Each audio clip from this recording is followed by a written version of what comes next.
Buka Bukuku. Aku Laili dan aku Madina. Di sini kita kembali ke video di konten Buka Bukuku. Kali ini kita mulai memberanikan diri untuk mereview buku. Buku yang akan kita review kali ini sangat berhubungan dengan kondisi keadaan yang bisa dibilang terlalu berbahaya, terlalu membosankan, monoton di dunia komunikasi. Dunia komunikasi itu dimana seseorang mengungkapkan suatu pesan kepada orang lain dan pesan itu bisa ditangkap oleh penerimanya. Sama-sama kita melihat bahwa banyak sekali orang di hidup sehari-hari, terutama anak muda, berkomunikasi dengan cara yang tidak terlalu mengenakan atau tidak terlalu sopan. Banyak sekali kesopanan atau tata krama dalam berbicara mulai merosot kualitasnya. Kalau aku sering naik transportasi umum, entah itu angkot, entah itu kereta. Kalau dalam satu pergaulan tertentu ada penumpang yang satu kelompok misalnya pulang sekolah, itu aku sering banget nemuin remaja-remaja yang mereka berkomunikasi satu sama lain tanpa memperhatikan orang yang ada di sampingnya. Kayak dalam kasus itu aku, bahasanya kurang enak didengar, mereka berbicara atau berkomunikasi dengan intonasi yang terlalu berisik dan mengganggu. Kadang-kadang konteks pembicaraannya juga tidak diatur bahwa sebenarnya topik ini nggak boleh dibicarain di situ, di tempat transportasi umum. Nah, menyikapi keadaan yang seperti itu, ternyata ada dua penulis buku yang menciptakan sebuah karya yang bagus, yaitu buku The Power of Language by Shin Do-hyun dan Yunari. Nah, jadi buku ini adalah buku yang mengajarkan kita cara berbahasa dengan baik, cara menggunakan kata-kata sehingga kita dapat menyampaikan maksud kita tanpa menimbulkan bahaya atau mengundang bahaya bagi siapapun yang mendengar. Buku ini adalah buku terbitan buku terjemahan dari Korea. Dan sebelum aku review bukunya, aku mau ceritain nih latar belakang dibuatnya buku ini.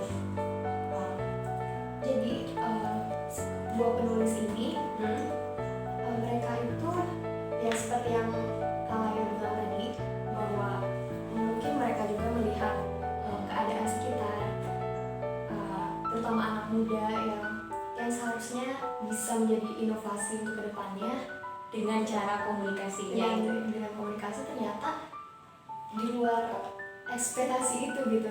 Karena itu mereka membuat buku ini untuk yang mengajarkan kepada kita cara berbahasa dengan baik. Dan berarti bukan hanya di Indonesia ya tentang kemampuan komunikasi yang miris itu terjadi. Ternyata di negara buku ini diciptakan pun yaitu di Korea, mereka ada kemirisan tersendiri di dunia komunikasinya. Benar banget.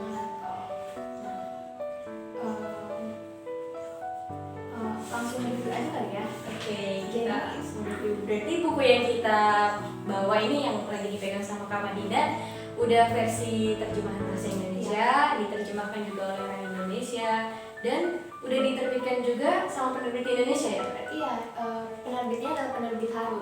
Jadi penerbit Haru itu adalah penerbit yang khusus untuk menerbitkan buku-buku dari Korea, Jepang, Cina.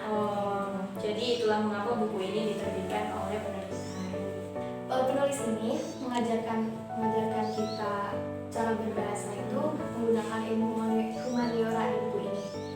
Jadi untuk yang belum tahu ilmu humaniora itu apa, ilmu humaniora itu adalah ilmu yang memperdekat diri kita dengan bahasa dan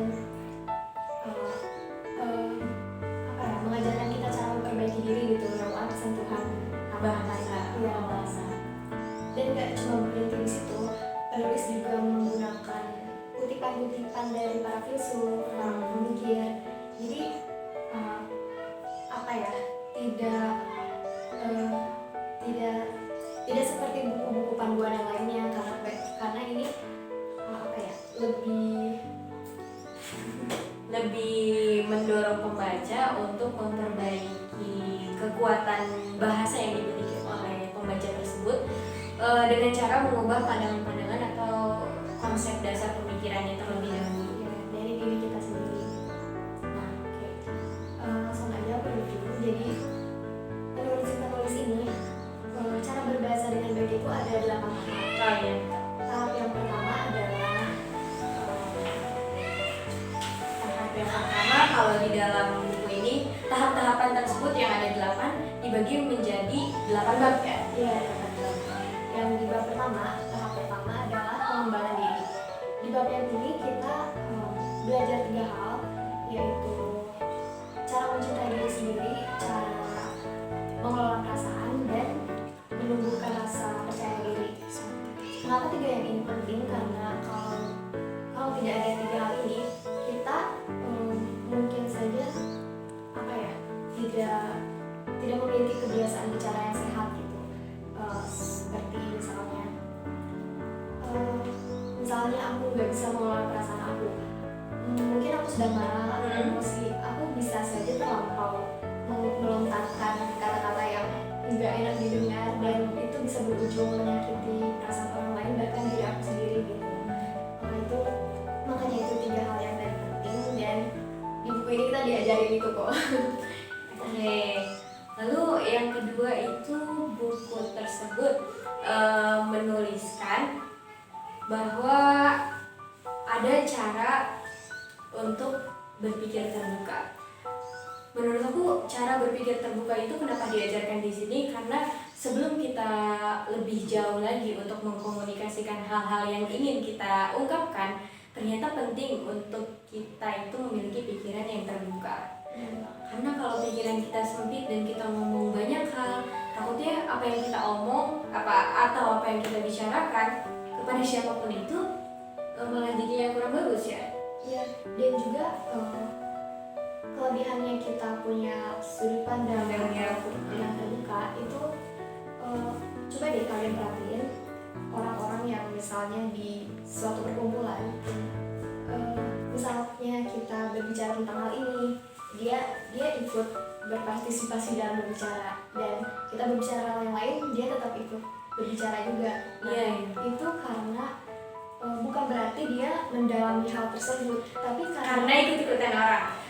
Karena singkatnya gini, kalau kamu belum punya pemikiran sendiri seluas-luasnya, berarti pikirannya masih sempit dan belum terbuka. Dan kamu jadi akan bingung mau apa gitu. Bingung mau ngomong apa, akhirnya ada orang yang sekiranya omongannya bagus, kamu ikutin. Nanti dengar lagi ada orang yang sekiranya omongannya bagus lagi, kamu ikutin. Padahal yang bagus itu belum tentu benar. Nah, kalau pemikirannya udah lebih terbuka, hal yang benar itu bisa kamu cari sendiri tanpa kamu harus ngikut-ngikut orang lain. Jadi itu yang kedua yang ada di bab 2 dalam buku tersebut, tentang cara memperbaiki atau mempelajari cara berpikir yang terbuka atau open minded.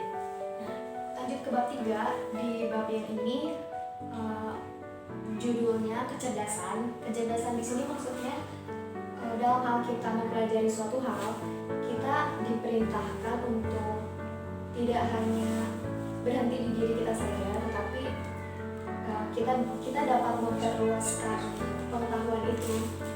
Salah satunya juga bisa lewat komunikasi kan. Iya betul. Itu pentingnya kecerdasan di sini. Oke, lanjut ke yang bab keempat atau tahapan keempat.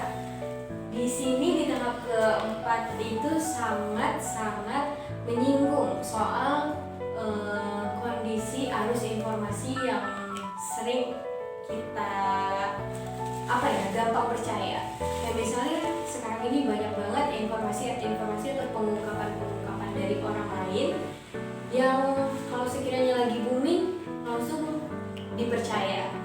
Kalau di dunia berita atau di dunia penyampaian secara teks ya, di Google atau di mana, seringkali banyak hoax. Dan orang-orang yang tidak mengembangkan diri secara yang tadi di tahapan sebelumnya, pemikirannya dibuat terbuka dulu, pasti akan lebih mudah percaya terhadap hoax. Nah, kalau di dunia komunikasi lisan, tetap terjadi juga banyak orang-orang yang mengatakan hal tertentu, menyebar fitnah dan semacamnya, atau menyebarkan info-info yang tidak benar, membesar-besarkan mitos yang sebetulnya tidak bermanfaat, tapi kita cenderung percaya. Kayak misalnya mitos yang nakut-nakutin, itu kan lebih gampang dipercaya. Nah, penulis pada bab 4 ini menginginkan kita agar lebih cerdas dan bijaksana lagi menyikapi pembicaraan-pembicaraan atau informasi-informasi yang sudah banyak diungkapkan oleh orang-orang lain. Menyuruh kita agar lebih menyaring dan lebih menyaring lagi informasi-informasi di luar sana tersebut, agar kita tidak terjerumus kepada arus yang sebetulnya belum tentu benar tersebut. Dengan cara apa menyaringnya? Dengan cara menguatkan kemampuan kita dalam menjernihkan pikiran, dalam memberanikan diri untuk tampil beda atau berpikir beda, mengungkapkan sesuatu yang berbeda dan dengan bahasa yang baru sesuai dengan kita. Iya, juga nggak lantas mengikuti apa yang sudah ada dan membenarkan yang sudah ada. Begitu di bab keempat. Oke, lanjut ke bab 5. Di bab 5 ini diajarkan cara menyimak dengan baik. Sebelum kita mulai bicara nih, rasanya kayak percuma gitu kalau kita jago bicara, kita bicara panjang lebar, tapi kalau kita nggak bisa menyimak orang lain juga mungkin malas juga gitu menyimak kita. Nah, dari itu istilahnya kayak kita ngambil hati dulu gitu sebelum kita mulai berbicara. Iya, karena kalau orang-orang berbicara panjang lebar tapi kitanya nggak ngikutin kondisi atau nggak melihat kondisi, nggak mikirin apa yang terjadi saat itu, kan bahaya juga. Kayak misalnya kita panjang lebar menuturkan kata tapi orang yang di sebelah kita lagi mules misalnya, kan kasihan gitu kalau nggak diperhatikan. Jadi itu penting untuk kita menyimak dengan baik, menyimak pembicaraan atau menyimak suasana situasi. Dan yang keenam, tentang kemampuan bertanya dan menjawab. Nah, jadi segitu review dari kita. Dan menurut aku sendiri buku ini penting banget buat aku karena terutama untuk yang mungkin sedang belajar public speaking or storytelling, mungkin ini penting dan cocok banget untuk kalian baca. Dan karena buku ini penting untuk kita yang ingin belajar mengolah kata atau mengolah kalimat, mengolah ungkapan atau ucapan, lebih baiknya kita bersama-sama membaca buku ini. Nanti kalian bisa nilai sendiri apa efeknya untuk diri kalian, karena tentu efeknya akan berbeda-beda untuk setiap membacanya. Oke, sekian book review dari kami. Ini episode pertama. Kalau ada kekurangannya mohon dimaafkan, kalau ada kelebihan dan kita dirasa terlalu berlebihan juga mohon dimaafkan. Dan jangan lupa untuk di subscribe. Untuk yang belum di subscribe, like juga kalau suka, dan komen di bawah tentang penampilan kita atau mungkin kita terlalu bertele-tele atau gimana gitu, karena kita tentu ingin perbaikan dari para penonton. Sekian, terima kasih. Don't forget to love one and another. bye. Dadah.